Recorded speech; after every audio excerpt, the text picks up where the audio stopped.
बहुत स्वागत है दोस्तों आपका आज की एजुकेशन ग्रुप पे। और हम लोग अभी अध्ययन कर रहे थे बायोलॉजी का। बायोलॉजी के कुछ पार्ट को देख चुके हैं और उसी क्रम में हम लोग अपनी पढ़ाई को जारी रखते हैं और आगे देखते हैं। पिछले क्लास में हम लोग अध्ययन कर चुके हैं कार्बोहाइड्रेट के बारे में और अब हम लोग उसको डिस्कशन का अगला पार्ट को देखते हैं। तो कार्बोहाइड्रेट में अभी तक जो हम लोग देख चुके हैं उसको हल्का सा रिवाइज कर लेते हैं ताकि हम लोग को आगे टॉपिक समझने में आसानी हो। तो अगला जो हमारा प्रॉपर जो पिछला पार्ट था कार्बोहाइड्रेट का हम लोग पार्ट देख चुके हैं कार्बोहाइड्रेट। इसमें कुछ सवाल जो एग्जाम में आ सकते हैं उस पर मैं चर्चा कर देता हूँ। सबसे पहले कार्बोहाइड्रेट, इसमें कार्बो का मतलब होता है कार्बन और हाइड्रेट का मतलब होता है जल। अगर आपसे पूछा जाए कि कार्बोहाइड्रेट में कार्बन और जल का अनुपात कितना होता है तो 1.1 याद रखना है। अगर आपसे पूछा जाए प्रॉपर कंपाउंड के बारे में कि इसमें जितने भी तत्व हैं तत्व का अनुपात कितना होता है तो कार्बोहाइड्रेट को अगर देखें तो देख लीजिए कार्बो और हाइड्रेट मतलब H2O, तो इसका अनुपात हो जाएगा 1:2:1। और इसका जो फॉर्मूला है उस फॉर्मूला को अगर देखें तो CnH2nOn होता है, समान सूत्र। परीक्षा में कई बार पूछा जाता है सवाल। अब कार्बोहाइड्रेट के जो प्रकार हैं, अगर प्रकार की बात करें तो प्रकार में कार्बोहाइड्रेट के 3 प्रकार होते हैं और प्रकार का जो डिस्कशन है वो इस आधार पर है कि कार्बोहाइड्रेट का अन्य नाम क्या है। तो कार्बोहाइड्रेट के जो अन्य नाम है जैसे सैकेराइड, याद रखना कार्बोहाइड्रेट का एक नाम सैकेराइड है। दूसरा बात करें तो कार्बोहाइड्रेट को ही शर्करा के नाम से जाना जाता है और कार्बोहाइड्रेट को शुगर के नाम से भी जाना जाता है, क्योंकि सामान्यतः जितने कार्बोहाइड्रेट होते हैं वो लगभग समानतः कार्बोहाइड्रेट मीठे होते हैं, इसलिए कार्बोहाइड्रेट को शुगर के नाम से भी जाना जाता है। इस छोटे छोटे पॉइंट को याद रखना है। अब हम लोग अगला क्लास जारी करते हैं और देखते हैं कार्बोहाइड्रेट के पार्ट। तो ध्यान देना बहुत आसान है, बस एनर्जी कम नहीं होने देना है, क्योंकि कार्बोहाइड्रेट ऊर्जा देने का काम करता है, याद रखना। इसलिए कार्बोहाइड्रेट को पढ़ने के लिए ऊर्जा भी चाहिए। तो कार्बोहाइड्रेट को अगर देखें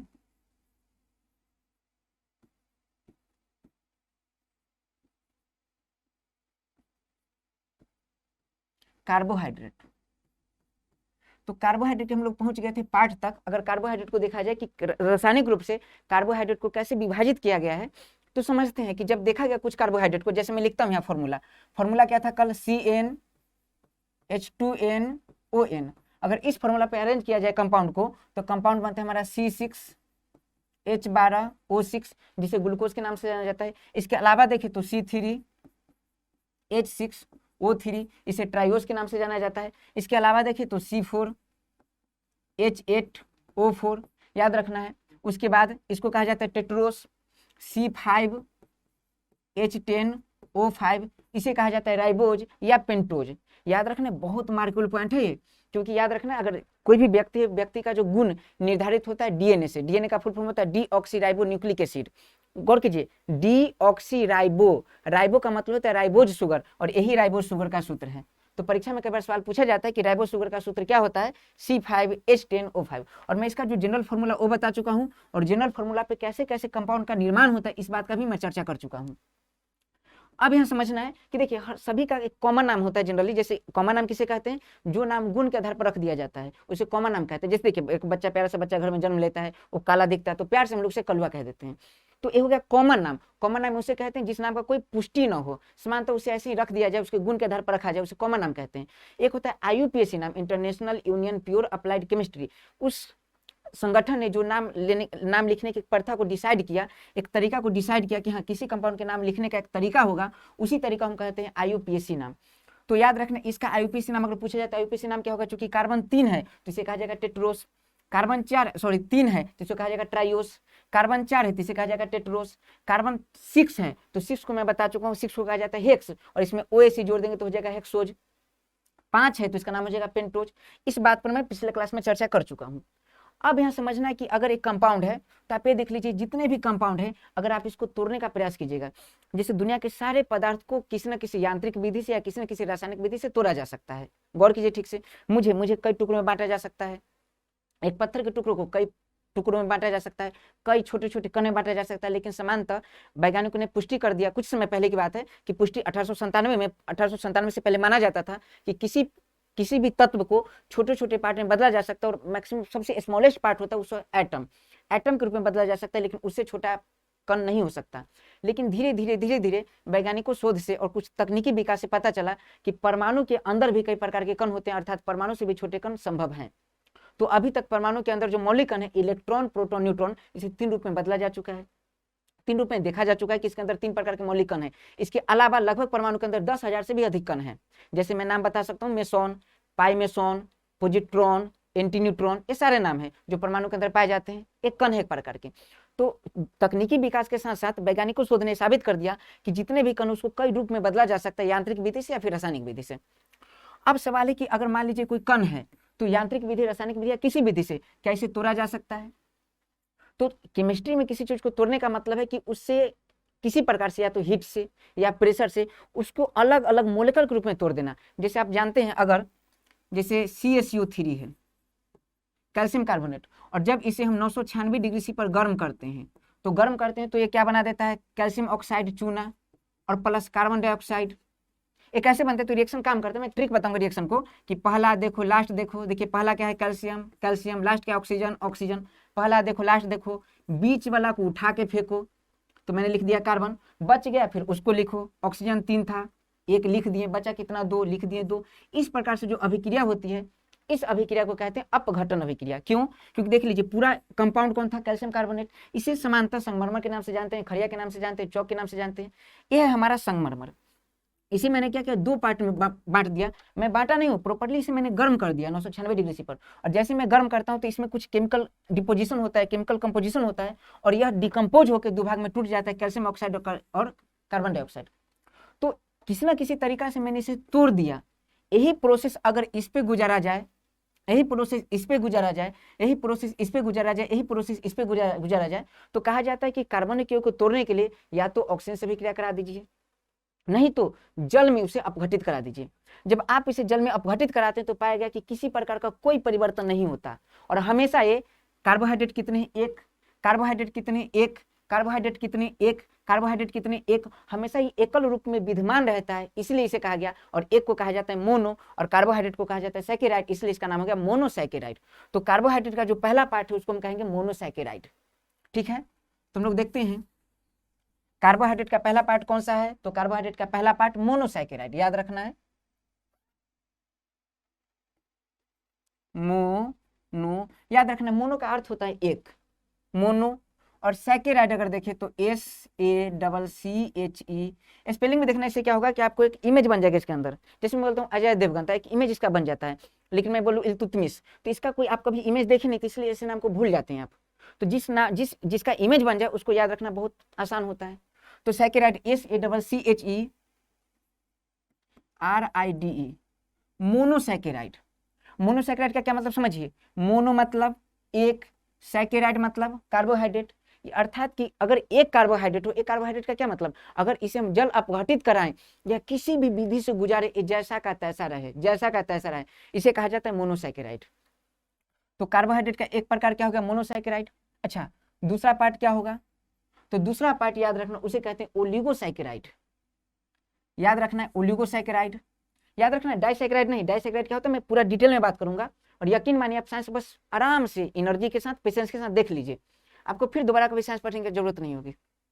कार्बोहाइड्रेट के 3 पार्ट, पहला क्या है? मोनोसैकेराइड। अगर दूसरी बात करें तो दूसरा क्या है? ओलिगोसैकेराइड।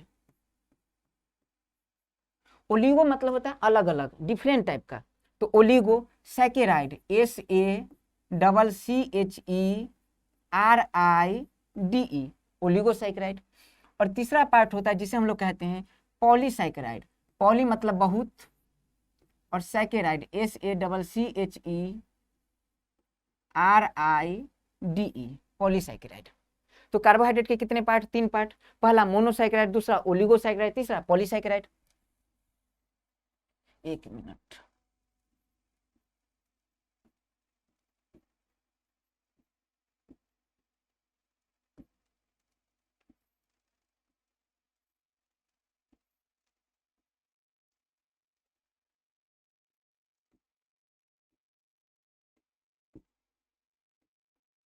मोनोसैकेराइड।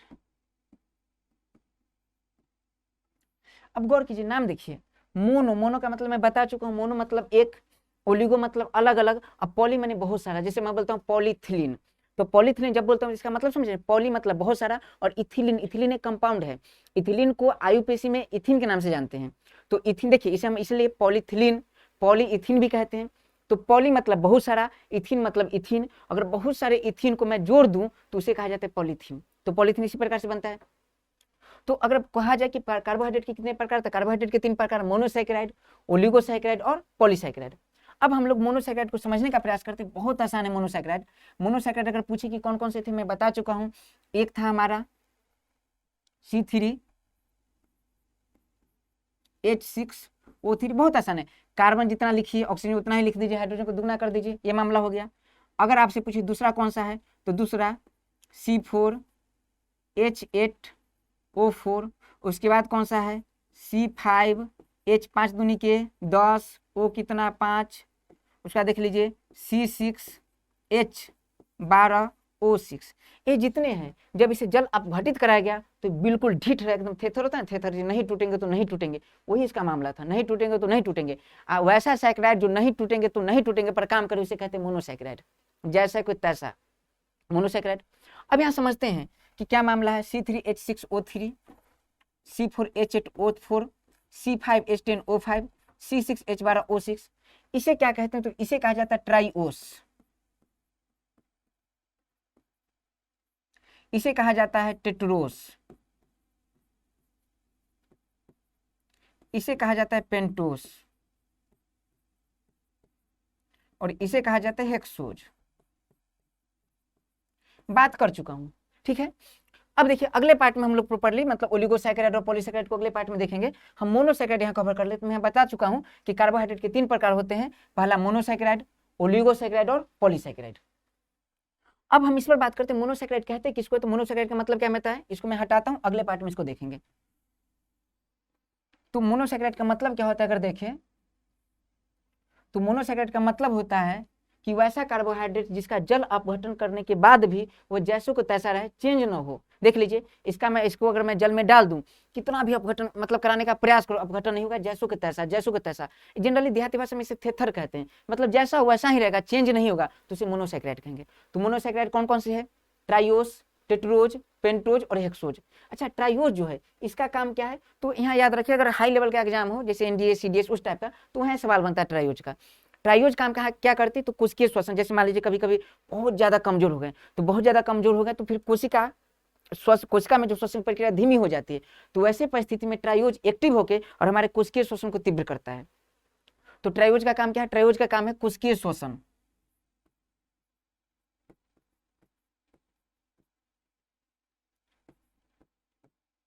कोशिकीय श्वसन को क्या करता है, तेज करता है। ये बात बस याद रखना है। इसके बाद अगर बात करें टेट्रोज, तो टेट्रोज में क्या होता है, तो टेट्रोज को समझने का प्रयास करते हैं। अब जैसे जानते हैं 3 प्रकार के ब्लड सेल होते हैं, एक आरबीसी, एक डब्ल्यूबीसी और तीसरा प्लेटलेट्स। आरबीसी को याद रखना है, दूसरा नाम आरबीसी को इरिथ्रोसाइट्स कहते हैं, डब्ल्यूबीसी को ल्यूकोसाइट्स कहते हैं और प्लेटलेट्स को थ्रोम्बोसाइट्स कहते हैं। क्यों कहते हैं, हम लोग डिटेल में बात करें क्यों कहते हैं। फिलहाल याद रखना, आरबीसी का नाम क्या है, इरिथ्रोसाइट्स, डब्ल्यूबीसी का ल्यूकोसाइट्स और प्लेटलेट्स का थ्रोम्बोसाइट्स। अब इरिथ्रोसाइट याद रखें क्यों, क्योंकि मैं बताता हूं अभी। आरबीसी देखिए red blood cell, RBC red blood cell, और आरबीसी से बार बार सवाल पूछता है, याद रखिएगा। आरबीसी एक ऐसी कोशिका है जिसमें किसी प्रकार की कोई कोशिकांग नहीं होती है। क्यों नहीं होती है, क्योंकि देखिए आरबीसी का काम क्या है, हमारे बॉडी में लगातार दौड़ना, लगातार दौड़ना, और कहते हैं कि सफर में अगर हो तो हमेशा सामान कम रखना। आरबीसी इस पर काम करता है। क्यों, देखिए आरबीसी में अगर मान लीजिए आरबीसी ऐसा है और इसके अंदर कोशिकांग नहीं है, तो काफी हल्का है, समान ना हो मतलब हल्का होना, और हल्का है तो फिर काम मस्ती से करेगा। तो आरबीसी को हमेशा याद रखना, पूरे शरीर में हमेशा, क्योंकि सर्कुलेटरी सिस्टम, तो इसे सर्कुलेट करना पड़ता है, और सर्कुलेट जब करेगी वो, इसका मतलब है तेजी से सर्कुलेट करेगी तभी तो ऑक्सीजन को ढो पाएगी, और ऑक्सीजन को ढो पाएगी तो बहुत बढ़िया से काम कर पाएगी, हमारे शरीर में श्वसन की प्रक्रिया भी हो पाएगी। तो आरबीसी अगर पूछे कि कौन ऐसी कोशिका है जिसमें किसी प्रकार की कोशिकांग नहीं होती, वो याद रखना कौन सी है, आरबीसी। किसी प्रकार की कोशिकांग नहीं इसमें। पूछा जाएगा कि माइटोकॉन्ड्रिया किसमें नहीं होती, आरबीसी में नहीं होती। देखिए आरबीसी क्या एक प्रकार का सेल है। अच्छा, आरबीसी को अन्य किस नाम से जानते हैं, तो इरिथ्रोसाइट्स के नाम से। किसके नाम से, इरिथ्रोसाइट्स के नाम से। क्यों जानते हैं इरिथ्रोसाइट्स के नाम से, जब आरबीसी में देखा गया तो आरबीसी में एक विशेष प्रकार का शुगर पाया जाता है। कौन सा शुगर है, तो शुगर का नाम है इरिथ्रोज, इरिथ्रोज, ERITHROAC, इरिथ्रोज। तो आरबीसी में इरिथ्रोज नाम का शुगर पाया जाता है। और देख लीजिए इरिथ्रोज, पता है जो टेट्रोज लिखा हुआ है इसे ही इरिथ्रोज कहा जाता है।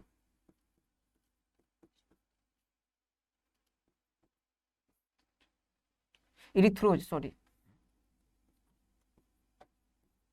तो आप सोचिए, जो हमारा जो शुगर है इरिथ्रोज, ये कहाँ पाया जाता है, किसमें देखा गया, इसको देखा आरबीसी में देखा गया। इसलिए आरबीसी कौन ऐसा साइट्स है जिसमें इरिथ्रोज पाया जाता है, तो इरिथ्रोज आरबीसी में पाया जाता है, इसलिए इसका नाम, अच्छा साइट्स मतलब होता है कोशिका, साइट्स साइटोलॉजी, गौर कीजिए, यहाँ से लिंक कीजिए, साइट्स साइटोलॉजी। तो याद रखना है, क्योंकि आरबीसी में इरिथ्रोज का सूत्र क्या होगा, C4H8O4, ये पाया गया। जब वैज्ञानिकों ने देखा तो इसमें इरिथ्रोज था, और है क्या आरबीसी, एक प्रकार का साइट्स है, साइट्स मतलब होता है कोशिका, इसीलिए यहाँ से दोनों को मिला के आरबीसी का नाम रखा गया इरिथ्रोसाइट्स, इरिथ्रोसाइट्स। तो याद रखना, एक मजेदार बात है कि हमारे ब्लड में भी एक प्रकार का शुगर पाया जाता है, उसका नाम क्या है, इरिथ्रोज। तो इरिथ्रोज कहाँ पाया जाएगा, आरबीसी में, याद रखना है। आगे बात करें पेंटोज, तो पेंटोज देखिए C5H10O5, और पेंटोज शुगर कहाँ होता है, तो पेंटोज का अन्य नाम बता दूं, पेंटोज का अन्य नाम होता है राइबोज। और राइबोज याद कीजिए कहाँ पर है, तो डीएनए का full form deoxy ribo nucleic acid, देखिए शॉर्ट में सब राइबो बोलते हैं, डीऑक्सी राइबो न्यूक्लिक एसिड। ये जो राइबो बोल रहे हैं, राइबो शॉर्ट में बोलते हैं, देखिए ब्रदर को आप शॉर्ट में ब्रो कहा जाता है, तो वही बात है कि राइबो शॉर्ट नेम है। अगर इसे पूरा नाम बोला जाए तो इसका पूरा नाम है राइबोज। तो अगर पूछा जाए कि राइबोज, और राइबोज किसे कहा जाता है, राइबोज कहा जाता है पेंटोज को, राइबोज।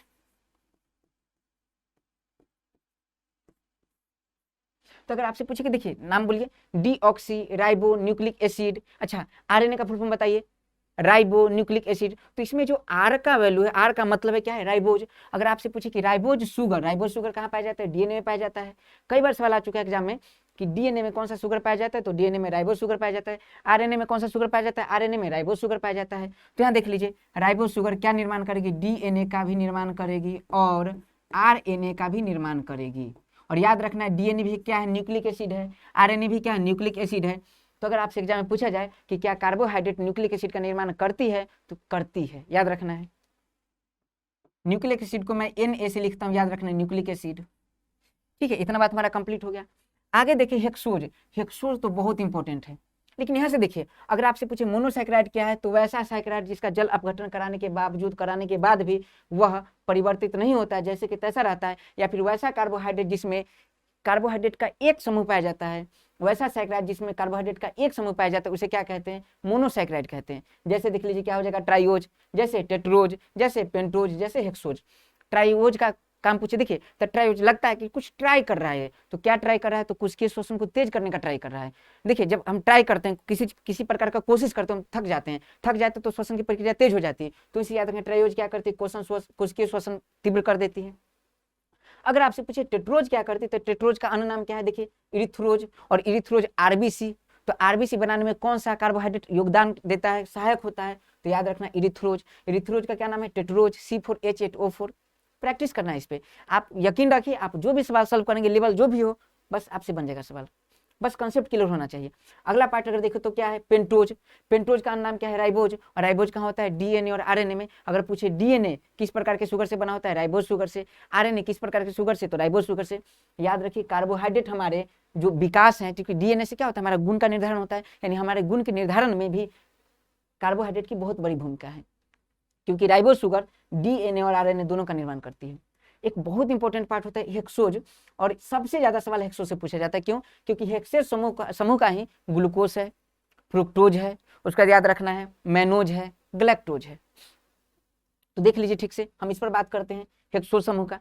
तो इतना कंप्लीट है, हम लोग अब अगले पड़ाव में अब हेक्सोज पर प्रॉपरली बात करेंगे। लेकिन यहाँ से आपको याद रखना है, मोनोसैकेराइड में ट्राइओस भी है, टेट्रोज भी है, पेंटोज भी और हेक्सोज भी है। चलिए तो चलिए अब हम लोग देख लेते हैं इस यहाँ ही देख लेते हैं हम लोग मोनोसैकेराइड में। एक मिनट, मोनोसैकेराइड में इधर हम बात कर लेते हैं हेक्सोज पर, ताकि हमारा पूरा मोनोसैकेराइड कंप्लीट हो जाएगा।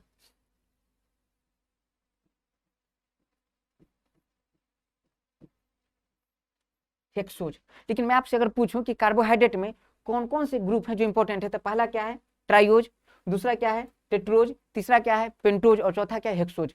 लेकिन अगर आप जनरल तैयारी करते हैं नॉर्मली बीपीएससी यूपीपीसीएस हो, तो वहां से एकदम मतलब इस बात की संभावना सबसे अधिक है कि हेक्सोज से ही ज्यादा सवाल आएगी। बहुत कम चांस बनता है कि यहाँ से सवाल आ जाए। अगर हाँ एग्जाम यूपीएससी लेवल का है तो फिर यहाँ से सवाल बनने की संभावना है। तो चलिए क्या याद रखना आपको, हेक्सोज। तो हेक्सेज मैं पढ़ाने का प्रयास करता हूँ, देखिए बस हेक्सोज को कैसे समझा जाए आसानी से। हेक्सोज का क्या मतलब होता है, हेक्स, हेक्स का मतलब होता है कार्बन की संख्या 6, और ओज का मतलब है कार्बोहाइड्रेट का ग्रुप होना चाहिए। तो देख लेते हैं फॉर्मूला क्या होगा इसका, C6H12O6, मतलब जितने भी हेक्सोज ग्रुप के होंगे उसका फॉर्मूला क्या होगा, C6H12O6। ठीक है, अब मैं बताने का प्रयास करता हूँ सबसे फेमस जो हेक्सोज है, एक है जिसका नाम है ग्लूकोज, ग्लूकोज, और दूसरा जो देखिए हेक्सोज, तो पहला क्या है इसका ग्लूकोज, और दूसरा क्या है फ्रुक्टोज। ये फेमस है, लेकिन इसके जो अन्य आयाम है उस पर हम बात करेंगे अभी, बस पेशेंस रखना है। तो हेक्सोज के कौन कौन से पार्ट, हेक्सोज का एक पार्ट ग्लूकोज और दूसरा पार्ट फ्रुक्टोज। अब इसे हम समझते हैं, अगर आपसे पूछे कि ग्लूकोज का फॉर्मूला क्या है, तो ग्लूकोज का फॉर्मूला भी C6H12O6 है, फ्रुक्टोज का फॉर्मूला क्या है, इसका फॉर्मूला भी C6H12O6 है। अब इसको हम अप्लाई करते हैं, समझने का प्रयास करते हैं, देखते हैं। देखिए अगर हेक्सोज की बात करें,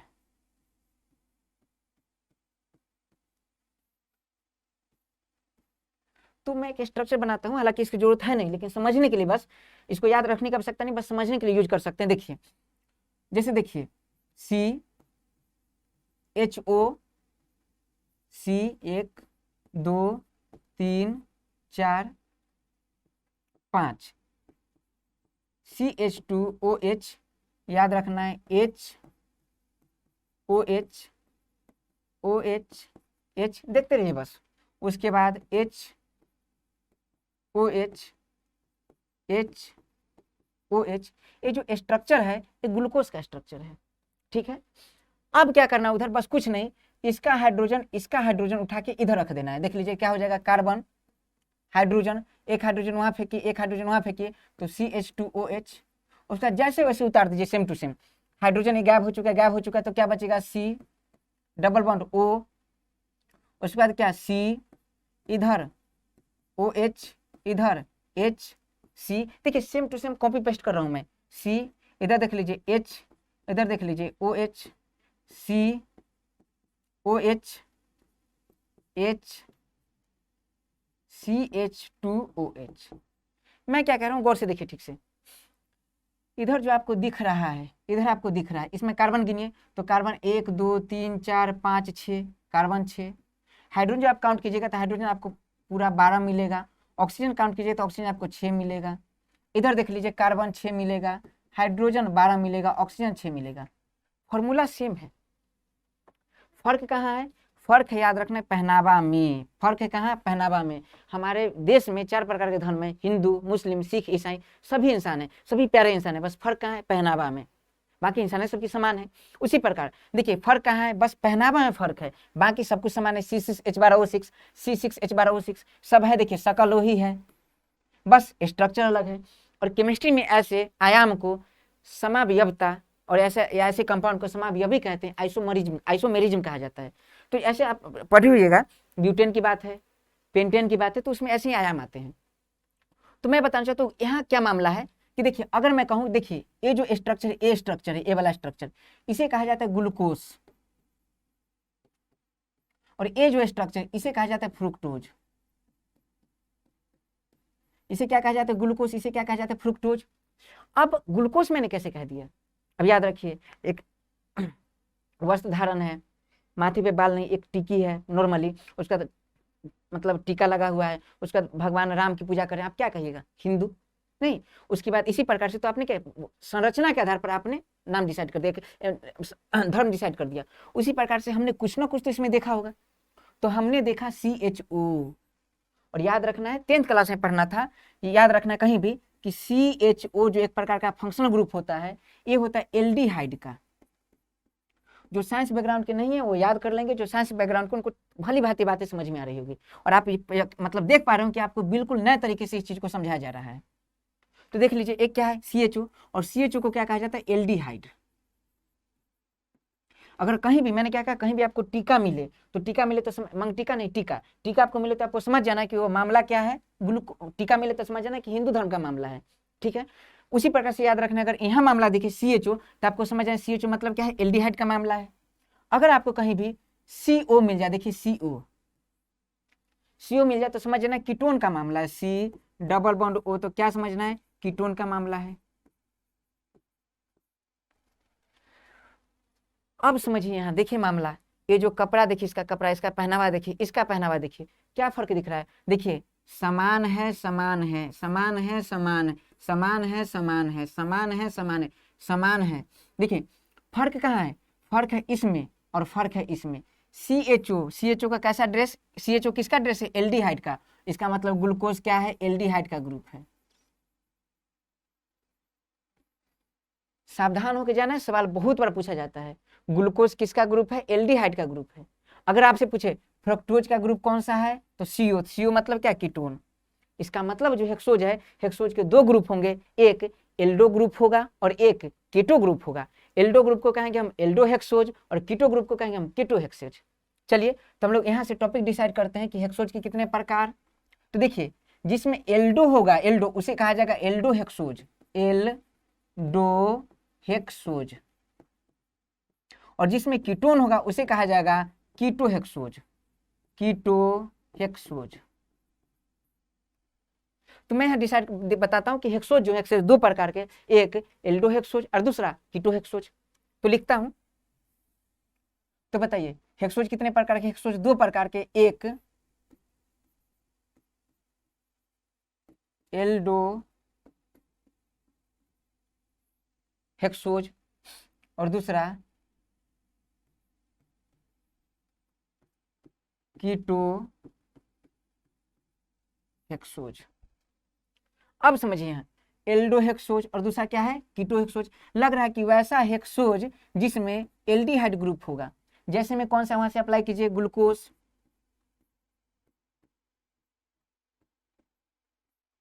कीटो हेक्सोज वैसा हेक्सोज जिसमें कीटो ग्रुप होगा, जैसे डिसाइड कीजिए क्या होगा, फ्रुक्टोज। ठीक है, बातें समझ में आ रही है। फॉर्मूला दोनों का, चूंकि दोनों तो हेक्सोज है तो फॉर्मूला दोनों का होगा C6H12O6। देखिए फिल्म आप देखते हैं, फिल्म में डबल रोल आपको पता चलता है। देखिए तो डबल रोल जो होता है उसमें क्या है, सब कुछ सेम होता है, बिल्कुल एकदम सब कुछ सेम, बस डिफरेंस क्या होता है? पहनावा का। तो पहनावा का डिफरेंस या फिर कोई ऐसा एक कैरेक्टर डायरेक्टर डिसाइड कर देता है जिससे हम पहचान पाते हैं अच्छा ये डुप्लीकेट है, हम लोग डिसाइड कर लेते हैं, हालांकि डुप्लीकेट कोई नहीं होता, हम लोग डिसाइड कर लेते हैं अच्छा ये डुप्लीकेट है और ये ओरिजिनल है, हम लोग डिसाइड कर लेते हैं ऐसा। उसी प्रकार से याद रखना, यहाँ भी कोई डुप्लीकेट ओरिजिनल नहीं है।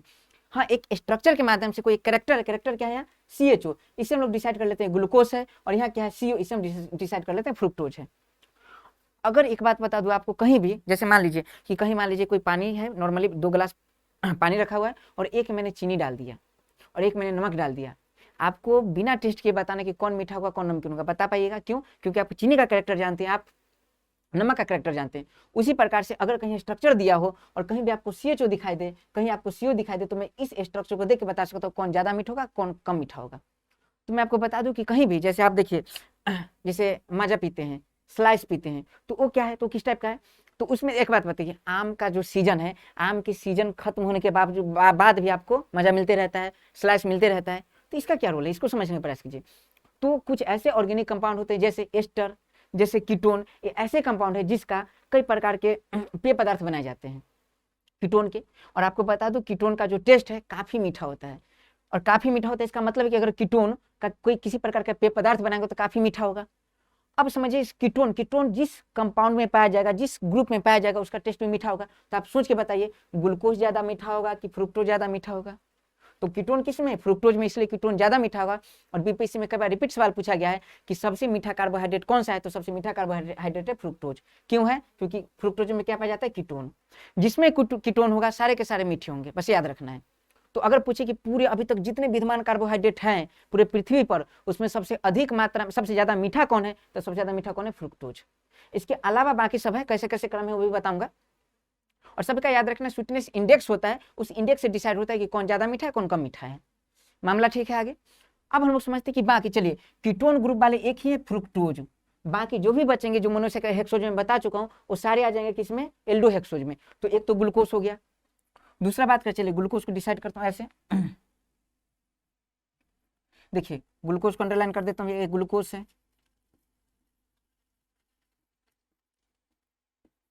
याद रखना है। अगला हम लोग ग्लूकोज इंपॉर्टेंट है, और ग्लूकोज के बाद हम लोग देख लेते हैं और मैंने क्या बताया था, तो कुछ अनाज जैसे आप देखिए मक्का खाते हैं, बाजरे का रोटी खाते हैं, आप गेहूं की रोटी खाते हैं, ये सब जितनी अनाज है, तो अनाज में क्या पाया जाता है, तो अनाज में जो कार्बोहाइड्रेट होता है उसका नाम है मैनोज, MANNOS, मनोज नहीं याद रखना है, मैनोज। तो देख लीजिए मैनोज, तो मैनोज में क्या, मैनोज किसमें पाया जाता है, जितने भी अनाज है उसमें। तो याद रखना, मैं लिखता हूँ क्या, मैनोज, MANNOSE, मैनोज। मैनोज कहाँ पाया जाता है, अनाज में। और यकीन रखिए अगर आप मोनोसैकेराइड समझ जाते हैं तो इसी के आधार पर हम लोग ओलिगोसैकेराइड समझ जाएंगे और उसी के आधार पर पॉलीसैकेराइड समझ जाएंगे। आपका कार्बोहाइड्रेट का पूरा टॉपिक क्लियर हो जाएगा। एक सवाल भी आपको जितना मैं बोर्ड पर डिस्कस करूंगा यहीं से सवाल बनेंगे एग्जाम में। तो मैनोज हो गया। मैनोज के बाद अगर देखें तो मैनोज के बाद पहला क्या है, ग्लूकोज, दूसरा क्या है मैनोज, और तीसरा देखिए एक तो फ्रक्टोज हम लोग जान गए, एक होता है ग्लैक्टोज। ग्लैक्टोज कहाँ पाया जाता है, तो दूध में पाया जाता है। दूध में क्या पाया जाता है, ग्लैक्टोज, याद रखना है। तो मैं बता दूं आपको, अगर पूछूं कि ग्लूकोज ठीक है, अच्छा ग्लूकोज के कई पार्ट होते हैं, alpha glucose, beta glucose, Glucon D, जो आप गर्मी के दिन में ग्लूकोन डी लेते हैं वो इसी का पार्ट होता है। और ये क्या है, तो ग्लूकोज में अलग प्रकार के स्ट्रक्चर उसका मामला है जो हमें मतलब हमारे प्रतियोगिता परीक्षा में उससे संबंधित सवाल नहीं आते हैं, ठीक है। अब बताइए लेवल जो मैं रख रहा हूँ, लेवल हाई लेवल का है, आपकी किसी भी एग्जाम को देने जाते हैं तो आप इसको देख के जाइए, सवाल आप एकदम ठीक करके आएंगे। तो एक पार्ट क्या है ग्लूकोज, दूसरा पार्ट क्या है मैनोज, और उसके बाद बात करें तो उसके बाद क्या है ग्लैक्टोज। देख लीजिए क्या है ग्लैक्टोज। हाँ, किस पर ज्यादा ध्यान देना है, ग्लूकोज पर, फ्रक्टोज पर बहुत ज्यादा ध्यान देने की आवश्यकता है। मैनोज और ग्लैक्टोज के बारे में कुछ बातें याद रखनी है। अगर आपके पास क्षमता है तो आप पूरे याद करके जाइए, अच्छी बात है। लेकिन आप कुछ पॉइंट बता दूं क्या, इस पॉइंट को याद करके जाइए, उस पॉइंट को याद करके जरूर जाना है, सवाल वहां से मिल जाएगा आपको। चलिए अगर आपसे पूछिए हेक्सोज, तो कुछ हेक्सोज का नाम बताइए। तो हेक्सोज में क्या क्या हो गया, पिछले क्लास में जो पिछले भी स्लाइड में पढ़े थे, ट्राइयोज, टेट्रोज, पेंटोज, पेंटोज को ही कहा जाता है राइबोज, और टेट्रोज को कहा जाता है इरिथ्रोज।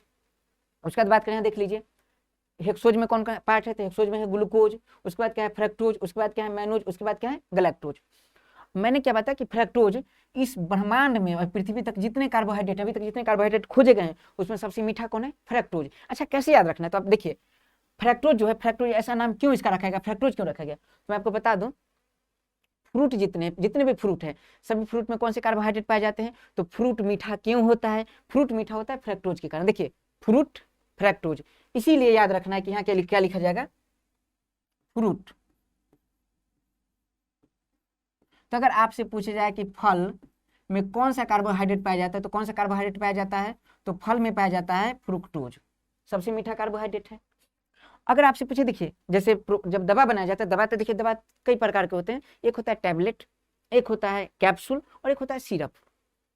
अगर आपसे पूछूं कि इसमें सबसे ज्यादा कड़वा कौन है, तो देखिए जब कैप्सूल बनाया जाता है जिसमें, वो कैप्सूल सबसे ज्यादा कड़वा होता है। जब मोलिकल जिसमें बनता है, गौर कीजिए ठीक से, जैसे दवा बना, तो दवा मान लीजिए कि कुछ कंपाउंड मैंने जैसे सोडियम बेंजोएट मैंने यूज किया, सोडियम साइक्लोहेक्सिन मैंने यूज किया, तो ये सब जितने कंपाउंड काफी कड़वा होते हैं।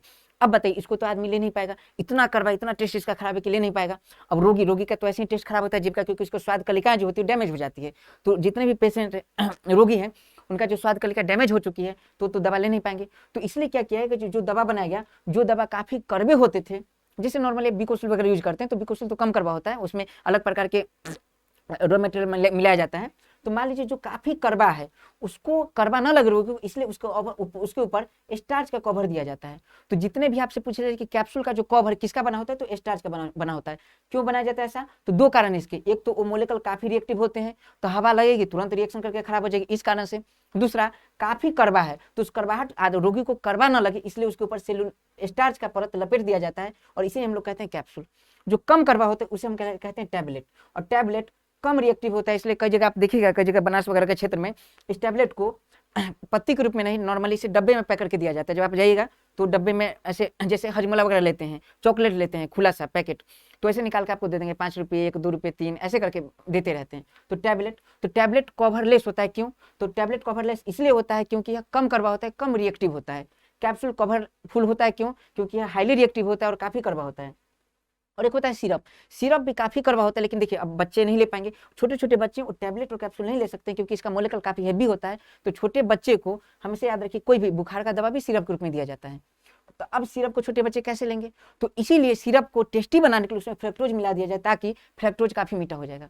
तो सॉरी सिरप काफ़ी मीठा हो जाएगा, तो सिरप को मीठा करने के लिए उसमें क्या मिलाते हैं, फ्रक्टोज मिलाते हैं। तो अगर आपसे पूछे कि कप सिरप को मीठा करने में उसमें कौन सा कार्बोहाइड्रेट मिला जाता है, तो फ्रुक्टोज। आप अभी जमाना चल रहा है डेयरी मिल्क का, तो डेयरी मिल्क काफ़ी मीठा है, मीठा चॉकलेट है। तो अगर आपसे पूछे कि चॉकलेट मीठा होता है क्यों, क्योंकि चॉकलेट में भी क्या मिला जाता है, फ्रुक्टोज, याद रखना है। तो अगर आपसे पूछे कि फल में कौन सा कार्बोहाइड्रेट पाया जाता है, फल में पाया जाता है फ्रुक्टोज, कप सिरप में कौन सा कार्बोहाइड्रेट, फ्रुक्टोज, चॉकलेट में कौन सा कार्बोहाइड्रेट, फ्रुक्टोज, ये मामला है, यहाँ से सवाल बनते हैं सब। तो चलिए पहला क्या होगा, फल मीठा क्यों होता है, तो फल मीठा होता है फ्रुक्टोज के कारण। दूसरा, अगर आपसे पूछे चॉकलेट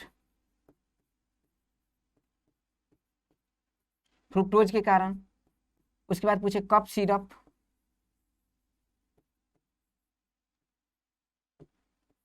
तो कप सिर्फ फ्रुक्टोज के कारण, ये मामला याद रखने से सवाल बनते हैं। सवाल फिर मैं रिपीट कर रहा हूँ, सबसे मीठा कार्बोहाइड्रेट फ्रुक्टोज, फल मीठा क्यों होता है, फ्रक्टोज के कारण। लेकिन एक एक्सेप्शन में याद रखना है, अगर आपसे पूछे कि कौन ऐसा फल है जिसमें फ्रुक्टोज नहीं पाया जाता, तो उसका नाम है अंगूर।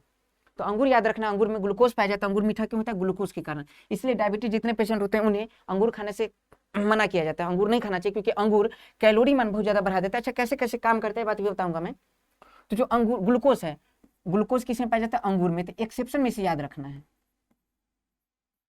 चलिए बताइए, फल में कौन सा पाया जाता है, फ्रक्टोज, चॉकलेट में फ्रक्टोज, कप सिरप में फ्रक्टोज, अंगूर में ग्लूकोज, ये मामला ठीक है।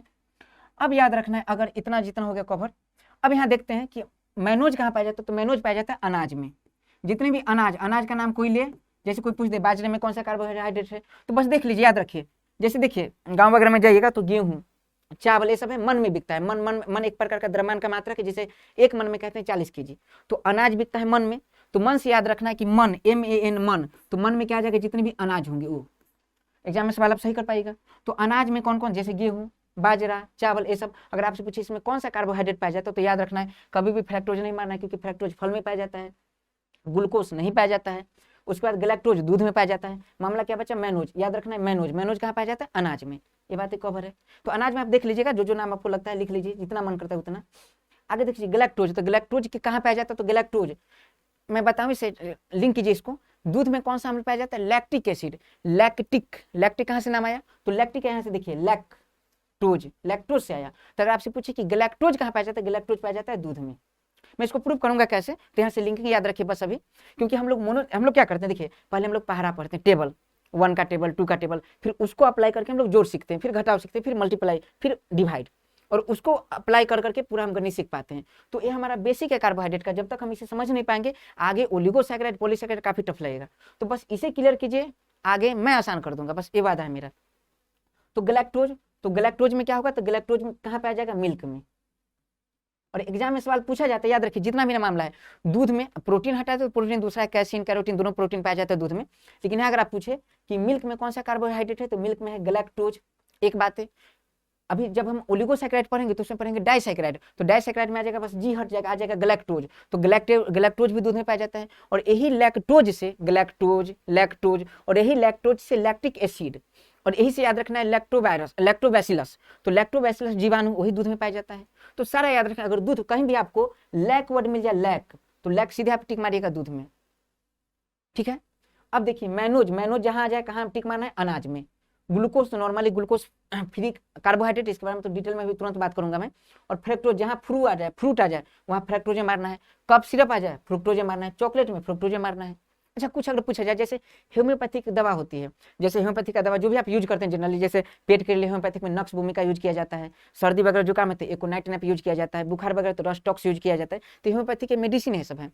जब आप होम्योपैथिक की मेडिसिन आप यूज करते हैं, तो होम्योपैथिक की मेडिसिन काफी टेस्ट उसका खराब होता है। तो इसलिए डॉक्टर आपको कुछ गोली देते हैं, और उसी गोली में होम्योपैथी की दवा मिक्स करके आपको दिया जाता है। तो अगर आपसे सवाल पूछा है कि जो गोली है वो गोली कौन सी है, तो गोली याद रखना, ना तो ग्लूकोज है, ना तो मैनोज है, ना तो गैलेक्टोज है, ना तो फ्रुक्टोज है कौन, तो वो शुगर होता है, SUGAR, शुगर। उसका सूत्र होता है C/H/SO11। और बीपीएससी में अगर सवाल पूछा गया है, उसे ही कहते हैं सुक्रोज। तो बीपीएससी में सवाल पूछा है कि सुक्रोज का सूत्र क्या होता है, C/H/SO11, ये याद रखना है। अब हम थोड़ा सा बात कर लेते हैं ग्लूकोज पर, फिर कुछ सवाल यहाँ से आ सकता है कि ग्लूकोज किस प्रकार के हेक्सोज का टाइप है, तो एल्डोहेक्सोज का टाइप है। मैनोज किस प्रकार के हेक्सोज का टाइप है, तो एल्डोहेक्सोज का टाइप है। गैलेक्टोज किस प्रकार के हेक्सोज का टाइप है, तो एल्डोहेक्सोज का टाइप है। देख लीजिए, यानी ग्लूकोज, मैनोज और गैलेक्टोज एल्डोहेक्सोज का टाइप है। फ्रुक्टोज किसका, कीटोहेक्सोज का टाइप है। अब यहीं से कीटो से अंदाजा लगा लें कि कौन ज़्यादा मीठा होगा कौन कम मीठा होगा। अब देख लीजिए, अगर मान लीजिए कि यहाँ अगर इसको डिकम्पोज किया जाए, जैसे अगर मैं कहूँ कि कागज आपको दे दूं और बोलूँ कि इसको उसमें ऊर्जा में बदल दीजिए, बहुत आसान है। कागज को उसमें ऊर्जा में कैसे बदलेंगे, आग लगा दीजिए, ठीक है, आग लगा दीजिए। नॉर्मल बात याद रखिए, उसी टाइप से यहाँ कीजिए। कागज क्या है, कागज एक प्रकार का कार्बनिक यौगिक है, याद रखिए। कागज कार्बनिक यौगिक क्यों है, अभी जस्ट बनाऊंगा, क्योंकि कागज बना होता है सेलुलोज का, और सेलुलोज कार्बोहाइड्रेट का ही प्रकार है। जितने भी पेड़ पौधे होते हैं, पेड़ पौधे की जो कोशिका भित्ति होती है सेलुलोज की बनी होती है, और उसी पेड़ पौधे की कोशिका भित्ति से ही कागज का निर्माण होता है।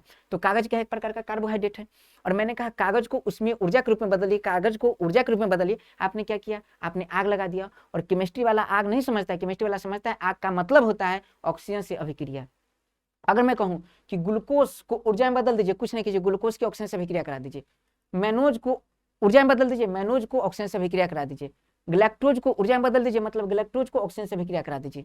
अगर आप ऑक्सीजन से अभिक्रिया करा दीजिएगा मतलब आपने उसे जला दिया, और जलने के बाद ऊष्मा उत्पन्न होती है, जलने के बाद ऊर्जा उत्पन्न होती है। तो अगर पूछूं कि मैंने ग्लूकोज को भी जलाया, जलाने का मतलब याद रखना ऑक्सीजन से अभिक्रिया, मैंने ग्लूकोज को भी जलाया, मैनोज को भी जलाया, गैलेक्टोज को भी जलाया, फ्रुक्टोज को भी जलाया, तो ये बताइए कि सबसे जल्दी ऊर्जा कौन देगी, तो सबसे जल्दी ऊर्जा देगी ग्लूकोज। इसीलिए याद रखना, जब आप बहुत वीक हो जाते हैं, जब हॉस्पिटल में जाते हैं, तो डॉक्टर सबसे पहले आपको ग्लूकोज देता है, ठीक है।